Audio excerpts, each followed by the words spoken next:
So hello and welcome back everyone to this another video. ICSI से announcement है CSEET को लेकर। सीएसईटी का जो एग्जामिनेशन होने वाला है 10th जुलाई में एज शेड्यूल्ड होने वाला है एंड उसका सारा प्रोसीजर जो है वो उन्होंने एज एक्सपेक्टेड दे दिया है। ठीक है, तो आज का जो वीडियो है, इस वीडियो में हम लोग देखेंगे कि सीएसईटी के लेकर कुछ रूल्स एंड रेगुलेशंस है जो आपको जानना बहुत ज़्यादा ज़रूरी है अगर आप सीएसईटी की एग्जामिनेशन के लिए बैठ ले हो पहली बार। और आपसे आपके दिमाग में इस वीडियो को देखने के बाद आपके दिमाग में जितने भी क्वेश्चंस है उन सारे क्वेश्चंस का आंसर मैंने ऑलरेडी दे रखा है। कहाँ पे? यूट्यूब के वीडियोस पे।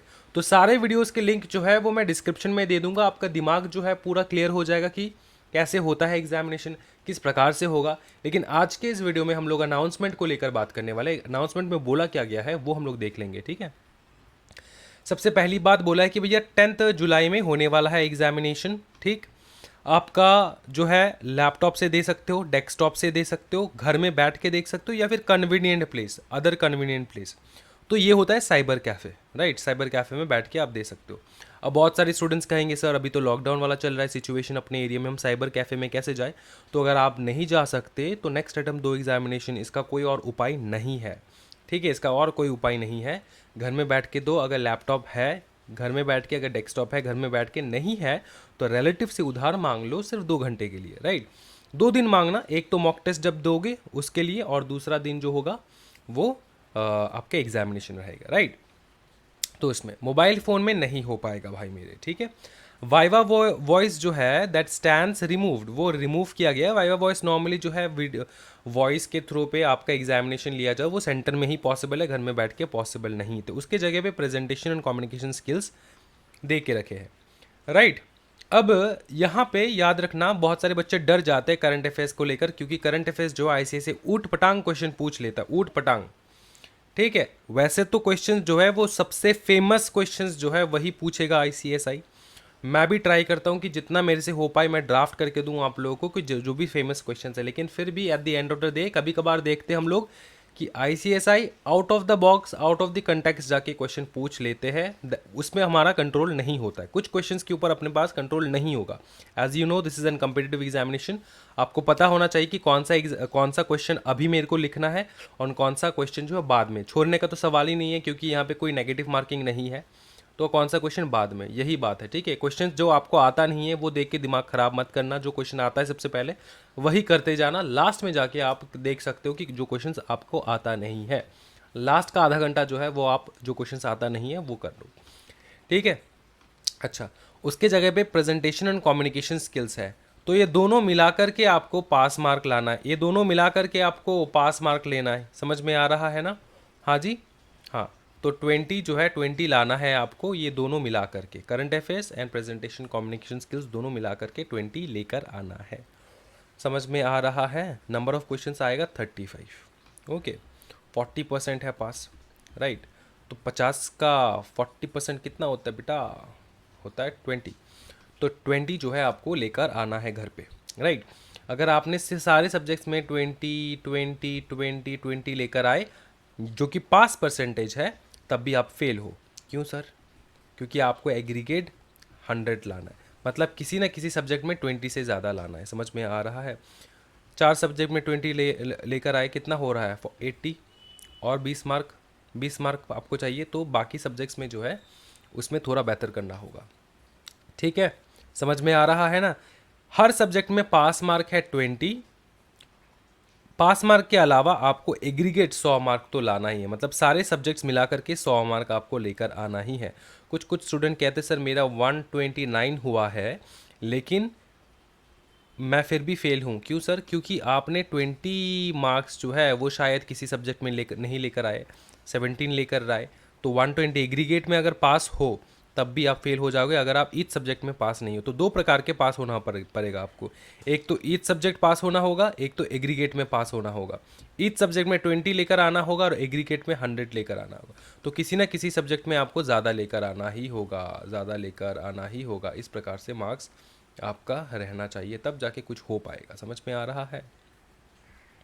समझ में आ रहा है बटुआ? बोलो ना। ठीक है, तो ईच सब्जेक्ट में पास करना पड़ेगा, उसके अलावा एग्रीगेट में भी पास करना होगा। आपकी जो एडमिट कार्ड है आपके जो बताओ ना एडमिट कार्ड है उसका जो पूरा डिटेल है ना, आपका एडमिट कार्ड का पूरा डिटेल है वो 10 दिन पहले आपको दे दिया जाएगा। एलिजिबल कैंडिडेट्स वो रिसीव कर लेंगे 10 दिन पहले प्रायर टू द टेस्ट। ठीक है, प्रायर टू द टेस्ट कैसे सर? वो आपको ईमेल करेंगे या फिर नोटिफिकेशन निकाल देंगे। ज़्यादातर नोटिफिकेशन निकालेंगे, ईमेल में भी भेजते हैं, मोबाइल नंबर पे भी भेज देते हैं। वहाँ पे आपको सिर्फ आपका यूनिक आईडी डालना होता है, डेट ऑफ बर्थ डालना होता है और एडमिट कार्ड डाउनलोड कर लेना होता है। ठीक है, 10 दिन पहले एग्जामिनेशन के, अभी मत सोचो। उसके बाद जो है, हाँ पता है भैया, सैटरडे 10 तारीख को होने वाला है। और ये बेसिक सा डिटेल्स है जो हम लोगों ने एक्सप्लेन कर लिया है। याद रखना, अगर आप सी एस एग्जीक्यूटिव में एडमिशन लेना चाहते हो, सी एस एग्जीक्यूटिव में एडमिशन लेना चाहते हो तो सिर्फ सी एस ई टी जो है ये एक क्राइटेरिया है मतलब एग्जीक्यूटिव में एडमिशन लेने का। ठीक है, अगर आप एग्जीक्यूटिव में एडमिशन लेना चाहते हो तो आप सी एस एग्जीक्यूटिव में अगर एडमिशन लेना चाहते हो तो ई टी पास करना होगा। उसी के साथ साथ आपको 12th भी पास करना होगा। समझ में आ रहा? 10+2 जो है वो भी पास करना होगा। ठीक है, तभी आप जो आपका मार्कशीट प्रोवाइड करोगे उसके साथ आप रजिस्ट्रेशन करवा सकते हो। समझ में आ रहा है? चलो जनरल इंस्ट्रक्शंस दे देते भैया। जनरल इंस्ट्रक्शंस ये है कि जैसे ही आप एडमिट कार्ड डाउनलोड करोगे, अगर वहाँ पे कोई भी डिटेल, भैया हर साल निकल जाता है, ठीक है, हर अटेम्प्ट में निकल जाता है ये चीज़, कोई भी डिटेल अगर गलत दे के रखे हैं एडमिट कार्ड में तो उसको आपको करेक्ट करवाना है। कैसे करेक्ट करवाना है? इमीडिएटली आपको कॉन्टैक्ट करना है CSET@ICSI.edu पे। जब एग्ज़ाम देने बैठोगे ना, तब अपने साथ में एक गवर्नमेंट आईडी देना जो कि आधार कार्ड होगा, उसके साथ साथ आप एडमिट कार्ड लेकर बैठना। तो जो प्रॉक्टर है ना वो बोलेगा आपको फ्लैश करने के लिए। फ्लैश कैसे करोगे? एडमिट कार्ड जो है आपके लैपटॉप की जो कैमरा है उसके सामने लेकर दिखाओगे उनको कि ये मेरा एडमिट कार्ड है, ये मेरा आईडी है। समझ में आ रहा है? दोनों मैच करना होगा ना। तो अगर कुछ भी गलत है, कुछ भी दिक्कत है तो आप यहाँ पे मेल कर सकते हो। ठीक है, कोई दिक्कत वाली बात नहीं है ना? ठीक है। उसके अलावा भैया 30 मिनट पहले आपको लॉगिन करके बैठना होगा, ये तो पता ही है भैया। ठीक है, नो नेगेटिव मार्किंग नहीं है। ठीक है, अगर आपके पास आधार कार्ड नहीं है ना तो कोई भी गवर्नमेंट इशूड आइडेंटिफिकेशन जो है चलेगा। पैन कार्ड, ठीक है, ड्राइविंग लाइसेंस, पासपोर्ट, ठीक है, ये सारा चल जाएगा। उसके अलावा ये आपके रिक्वायरमेंट्स हैं, ठीक है। रिक्वायरमेंट्स मतलब लैपटॉप या फिर कंप्यूटर में क्या क्या रिक्वायरमेंट होना चाहिए, ये आप कंप्लीटली इग्नोर करो। इसमें करने के लिए कुछ नहीं है, कोई दिक्कत वाली बात नहीं है। सिर्फ आपको दो चीज़ ध्यान में रखना है, आपको जो गूगल क्रोम है वो लेटेस्ट आपको डाउनलोड कर लेना है।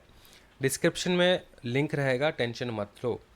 उसके अलावा आपको और एक सॉफ्टवेयर डाउनलोड करना होता है, वो है एनीडेस्क। एनीडेस्क से क्या होता है सर? एनीडेस्क से होता ये है कि अगर किसी भी प्रकार का प्रॉब्लम आपको आ रहा है एग्जामिनेशन देने के समय, तो आप कांटेक्ट करोगे आईसीएसआई को उनके हेल्पलाइन नंबर पे, और वो लोग एनीडेस्क के थ्रू आपके लैपटॉप को एक्सेस करेंगे। एक्सेस करके वो लोग देखेंगे कि क्या हो रहा है, क्या दिक्कत आ रहा है। समझ में आ रहा है? तो एनीडेस्क मैंडेटरी है।